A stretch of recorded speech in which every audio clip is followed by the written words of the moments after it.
Corría el mes de agosto de 1879, en plena campaña de las correrías del Huáscar y el Océano Pacífico, frente a las costas disputadas de Antofagasta, era un vasto y solitario campo de batalla.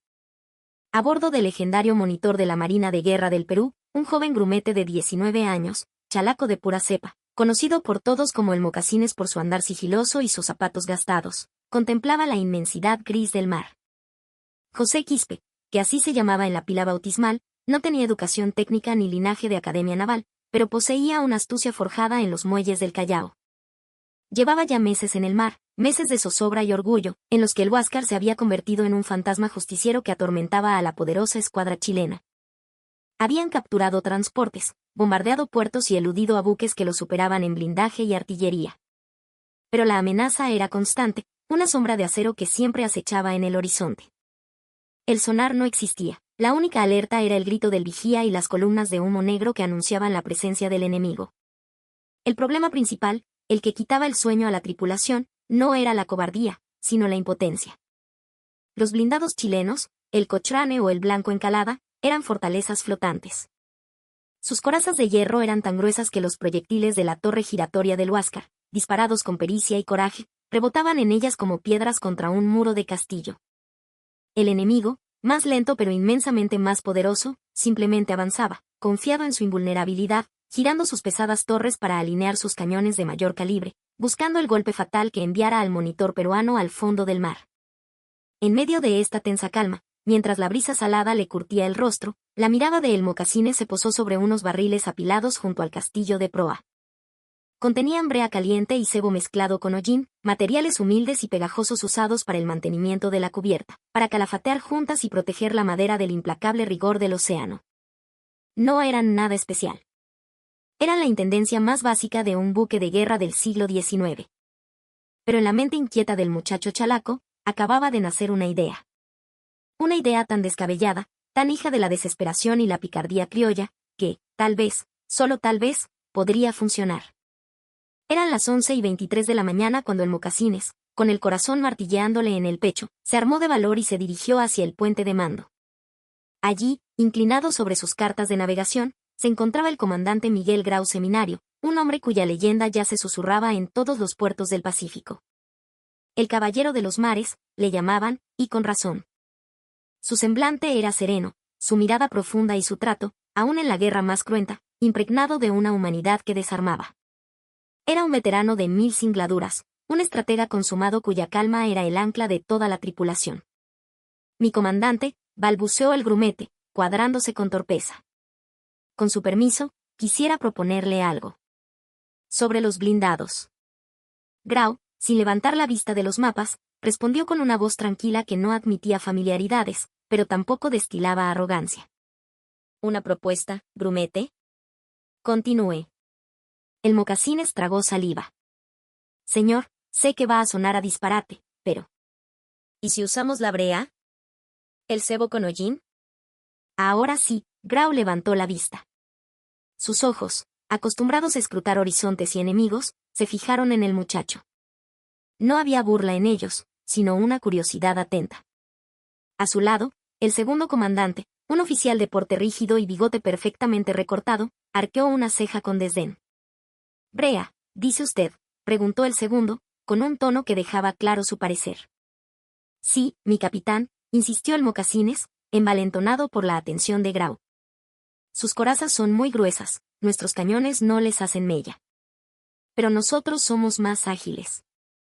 Si nos acercamos lo suficiente, en una pasada, justo cuando vamos al espolón, podríamos lanzarles la brea caliente a las troneras de sus cañones, a las rendijas de la torre de mando».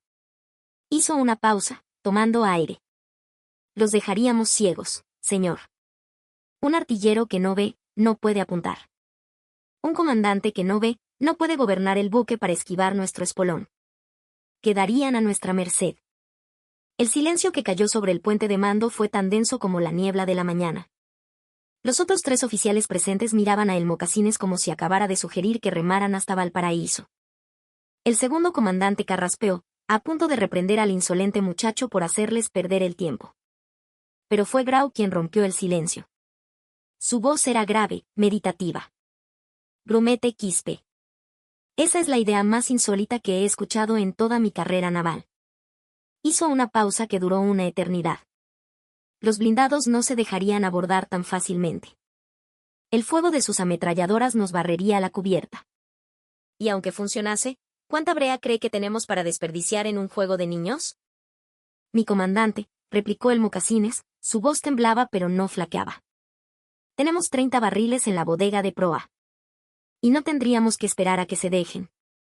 Lo haríamos en el momento del ataque, cuando las distancias se acortan y todo es confusión y humo. He leído los manuales de artillería que capturamos del transporte Rimac. Sus torres Armstrong, aunque poderosas, tienen un giro lento. Confían en la distancia y en su blindaje.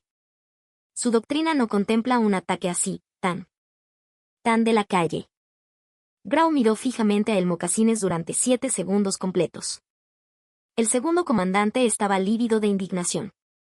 Un simple grumete, un muchacho que debía estar baldeando cubiertas, citando manuales de táctica enemiga al propio comandante de la escuadra. ¿Usted leyó los manuales de táctica chilenos?, preguntó Grau, con una inflexión casi imperceptible de asombro. Sí, señor. Estaban en la mesa de oficiales del Rimac. Los leí mientras ayudaba a clasificar los documentos capturados. La lógica de el Mocasines era simple, pero aplastante. Comprendía algo que los estrategas navales, con sus cálculos de balística y grosor de coraza, no habían considerado: la dependencia absoluta del enemigo en la visión directa. Los oficiales chilenos operaban desde sus torres de mando blindadas, observando la batalla a través de estrechas ranuras de visión. Los artilleros apuntaban sus cañones usando visores ópticos rudimentarios que sobresalían de las troneras. Cegar esos puntos vitales era como arrancarle los ojos a un gigante. La brea, esa sustancia negra y pegajosa, al contacto con el metal caliente de un buque en combate, se adheriría instantáneamente. El agua de mar no la limpiaría, solo la enfriaría, convirtiéndola en una costra negra y opaca que requeriría horas de trabajo con solventes y raspadores para ser removida. A pesar de la audacia de la idea, Grau no la autorizó de inmediato. La guerra naval era una ciencia de honor y táctica, no de artimañas de piratas. Desestimó al muchacho con un gesto amable pero firme. Vuelva a su puesto, grumete. Aprecio su celo, pero dejemos la estrategia a los oficiales. El segundo comandante, aliviado, se acercó a Grau en cuanto el Mocasines se retiró. Comandante, si empezamos a escuchar las fantasías de cada grumete con ínfulas, perderemos el respeto de la tripulación y la guerra. La respuesta de Grau fue enigmática: a veces, la victoria se esconde en el lugar más humilde, teniente. No obstante, tiene razón. Por ahora, nos ceñiremos al manual. Pero entonces, el destino, ese dramaturgo implacable, decidió forzar el guión. El 28 de agosto de 1879, a las 14:37 horas, el vigía gritó desde el palo mayor: humo a babor. Es uno de los grandes. Parece el Cochrane. El blindado chileno había encontrado a su presa. La persecución comenzó. Se ordenó zafarrancho de combate. Las calderas del Huáscar rugieron, escupiendo un denso humo negro mientras el buque peruano viraba, intentando usar su mayor velocidad. Pero el Cochrane era persistente. La primera andanada de sus cañones de grueso calibre cayó peligrosamente cerca, levantando columnas de agua que empaparon la cubierta. El Huáscar respondió con su torre Coles, pero los proyectiles peruanos, como había predicho el Mocasines, apenas arañaban la formidable coraza del enemigo. La bestia de hierro chilena, casi inmune al castigo, acortaba la distancia metódicamente. Sus artilleros, cada vez más precisos, buscaban inutilizar el timón o la torre del monitor. La situación era desesperada. El Mocasines estaba en su puesto en cubierta, ayudando a pasar munición. Veía los fogonazos del enemigo, oía el silbido de los proyectiles y el brutal impacto de los que, ocasionalmente, daban en el casco sin penetrarlo, haciendo vibrar toda la estructura del navío como un diapasón. Veía la impotencia en los rostros de sus compañeros y la creciente preocupación en el de los oficiales. Y entonces, vio los barriles de brea. Sin autorización. Sin consultar a nadie. Movido por un impulso que era una mezcla de terror y patriotismo, José Quispe el Mocasines tomó una decisión. Corrió hacia un grupo de grumetes tan jóvenes y asustados como él. «Necesito ayuda», gritó por encima del estruendo del combate. «Vamos a cegar a esos rotos. Traigan los barriles». En un acto de insubordinación que nacía de la más pura lealtad, los muchachos, contagiados por su determinación, rodaron 4 barriles de brea hacia la amura de babor. Usando cabos y palancas, y con un esfuerzo sobrehumano, los posicionaron en la barandilla. Grau, desde el puente de mando, vio la febril actividad en la cubierta. Su rostro, normalmente un mar de calma, se contrajo en una mueca de furia. Insubordinación en pleno combate. Estaba a punto de ordenar a los infantes de marina que arrestaran a Quispe y sus secuaces, cuando comprendió lo que sucedía. El Huáscar, en una maniobra evasiva, estaba virando bruscamente, presentando su costado al enemigo en una pasada peligrosamente cercana. Era la oportunidad. Quizás la única. Todo estribor. Preparen el espolón, rugió la voz de Grau, aceptando en un instante la demencial táctica del grumete. El Huáscar se lanzó como un toro de acero contra el leviatán chileno. A menos de 50 metros, el fuego de fusilería y ametralladoras del Cochrane barrió la cubierta peruana. Pero era demasiado tarde. Ahora, aulló el Mocasines. Con un empujón coordinado, los 4 barriles volcaron su contenido. Un torrente espeso y negro de brea hirviente y cebo holliniento voló por el aire y se estrelló contra el flanco del Cochrane, justo a la altura de la torre de mando y la casamata del cañón de proa. El líquido pestilente y pegajoso se adhirió al metal, cubriendo las ranuras de visión del puente, las troneras de los cañones y los visores de los artilleros con una capa opaca y grotesca. El efecto fue instantáneo y devastador. Dentro de la torre de mando del Cochrane, los oficiales chilenos pasaron de tener una visión clara de su objetivo a una oscuridad absoluta. El comandante, enceguecido, gritó órdenes contradictorias. El timonel, sin referencias, no pudo reaccionar a tiempo a la embestida del Huáscar. Los artilleros, con sus visores tapados, dispararon una última andanada a ciegas que se perdió inofensivamente en el océano. A las 14:52, el espolón del Huáscar, esa terrible arma de último recurso, impactó no de lleno, pero sí con la fuerza suficiente en la popa del blindado chileno. El crujido de metal retorcido se escuchó por encima de la batalla. El golpe había dañado una de las hélices y el timón del Cochrane. El gigante había sido herido y cegado por un puñado de muchachos armados con brea. El Mocasines y sus amigos, cubiertos de hollín y adrenalina, vitorearon mientras el Huáscar se alejaba, dejando al poderoso blindado chileno girando en círculos, inmovilizado y humillado.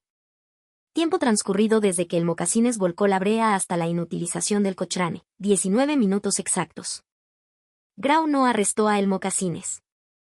Por el contrario, cuando la tensión del combate amainó y el Huáscar se puso a una distancia segura, hizo llamar al grumete al puente de mando. Frente a los mismos oficiales que se habían burlado de su idea, el caballero de los mares posó una mano en el hombro del muchacho. No hubo un discurso grandilocuente, solo unas pocas palabras que resonarían en la historia. Grumete Quispe, hoy usted no ha baldeado la cubierta. Hoy usted ha salvado este buque y a su tripulación. Su astucia vale más que un cañón. Esa misma tarde, envió un parte detallado al Comando Supremo en Lima, con el título, Uso táctico no convencional de materiales de calafateo como arma de neutralización visual contra buques blindados. La respuesta del alto mando naval llegó días después, con un escepticismo palpable pero obligados por el éxito documentado, propuesta aprobada para implementación experimental. Suminístrese a la corbeta Unión y a las cañoneras los materiales necesarios. Informar resultados. Lo que no esperaban era cuán devastadoramente efectivo sería el método. Septiembre de 1879. El Huáscar y la Unión reorganizaron sus tácticas de ataque. La nueva doctrina, bautizada por la marinería como la manta del chalaco, era simple y audaz.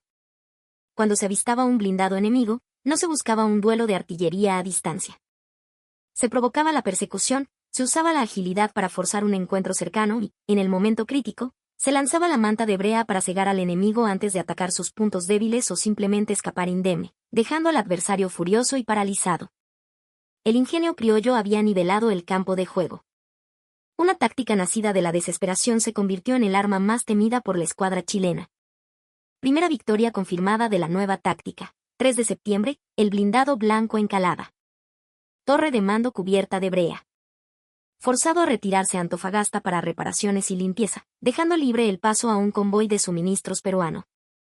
Segunda victoria, 8 de septiembre. La corbeta chilena O'Higgins, intentando escoltar un transporte de tropas. Cegada por la Unión, que aplicó la misma táctica. El transporte fue capturado sin un solo disparo de cañón. Tercera victoria, 11 de septiembre. El propio Huáscar sorprende a la cañonera Magallanes. Cegada con brea, la cañonera encalla tratando de huir a ciegas cerca de la costa. Severamente dañada. Pero los chilenos no eran tontos. Su almirantazgo, desconcertado, analizó cada informe. El 15 de septiembre, el almirante Riveros recibió los partes de 3 de sus comandantes que describían, con una mezcla de rabia e incredulidad, el ataque con sustancias negras y pegajosas. La respuesta chilena fue inmediata y lógica. Nueva orden táctica: mantener una distancia mínima de 1000 metros de los buques peruanos. No permitir que se acerquen. Usar la superioridad del alcance de su artillería. Instalar puestos de fusileros en las cofas para abatir a cualquier tripulante peruano que se acercase a las barandillas con barriles. Esto debería haber neutralizado el método de El Mocasines. Pero, en cambio, los chilenos acababan de cometer un error táctico catastrófico. Porque al mantenerse a distancia, renunciaban a su capacidad de persecución efectiva. El Huáscar, más rápido y ahora con un campo de fuerza psicológico, podía atacar y retirarse a voluntad. Podía seguir con sus correrías, apareciendo donde menos se lo esperaba, sabiendo que el enemigo ahora le temía, no a sus cañones, sino a su ingenio. Octubre de 1879. La leyenda de la manta del Chalaco se extendió por toda la flota. Ya no se lanzaba a mano.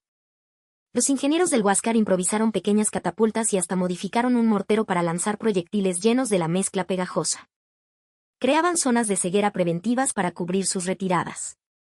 Los comandantes chilenos se enfrentaban a un dilema imposible: acercarse y arriesgarse a ser cegados y embestidos, o mantenerse a distancia y ver cómo el esquivo monitor peruano seguía interrumpiendo sus líneas de suministro y sembrando el pánico en la costa. Cuarta victoria, 1 de octubre.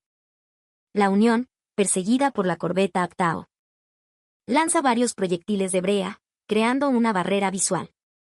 La Aptao, para no entrar en la nube negra, vira bruscamente y suspende la persecución. Quinta victoria, 4 de octubre. El Huáscar hunde el transporte chileno Matías Cousiño tras obligar a su escolta, el Cochrane, a mantenerse a raya por temor a la táctica innoble, como la llamaban los chilenos en sus comunicados. La guerra naval del Pacífico se había transformado. Ya no era solo una cuestión de blindaje y calibre, sino de audacia y astucia. El alto mando peruano publicó estadísticas clasificadas a principios de octubre. Antes del método de la brea, el Huáscar se limitaba a acciones de hostigamiento, eludiendo siempre el combate directo con los blindados. La moral de la escuadra chilena era altísima. Después del método de la brea, 3 buques de guerra chilenos dañados o forzados a retirarse, 2 transportes importantes capturados. La escuadra chilena, obligada a navegar en convoys fuertemente escoltados, redujo su radio de acción en un 40%. La invasión terrestre se retrasó varias semanas. El costo de una coraza de hierro era de millones de pesos y meses de construcción en astilleros europeos. El costo de la brea y el cebo era insignificante. Las matemáticas eran brutales e inevitables. El 8 de octubre de 1879, en el combate naval de Angamos, el Huáscar finalmente fue rodeado por toda la escuadra chilena. Grau y sus hombres lucharon con un heroísmo que ha trascendido los siglos. Aquel día, la superioridad numérica y técnica del enemigo se impuso. Pero incluso en la derrota, la leyenda persistió. Se cuenta que, en sus últimos momentos, el almirante Grau miró hacia la cubierta y vio al joven grumete, ya no un niño asustado sino un veterano forjado en fuego, listo con sus barriles. Y sonrió. José Quispe, el Mocasines, sobrevivió al combate. Fue capturado y luego liberado en un intercambio de prisioneros. Fue ascendido a suboficial de primera por su valor en Angamos y recibió, en una ceremonia privada en Lima, la Cruz de Acero al Valor. La citación decía: por iniciativa táctica extraordinaria que resultó en la neutralización de múltiples unidades enemigas y alteró significativamente el curso de la campaña naval. El Mocasines nunca habló públicamente de su método. Los registros permanecieron como una anécdota en los diarios de navegación hasta mucho después. Cuando la guerra terminó, José Quispe volvió al Callao. Falleció de causas naturales en 1928, en su casa del puerto que lo vio nacer. Tenía 68 años. Trabajaba como maestro en una escuela para hijos de pescadores. Ninguno de sus alumnos supo jamás que aquel hombre sereno y de manos encallecidas, que les enseñaba a leer y a sumar, había cambiado el curso de una guerra con brea y hollín. Hoy, la tecnología ha vuelto obsoleta la táctica del grumete. El radar, los misiles y la guerra electrónica dominan los mares. Pero en 1879, cuando el Pacífico parecía propiedad de la escuadra chilena y sus blindados eran invencibles, un muchacho de 19 años sin educación formal miró unos humildes barriles de brea y vio un arma. A veces, las soluciones más brillantes no provienen de las academias militares ni de los laboratorios de ingeniería. Vienen de jóvenes que leen manuales enemigos mientras cumplen con su deber. Vienen de gente que mira lo ordinario y ve lo extraordinario. Porque la historia, esa gran narradora de hazañas, nos enseña que las guerras no las ganan solo los almirantes o los cañones. A menudo, las ganan grumetes anónimos que, armados con el ingenio que les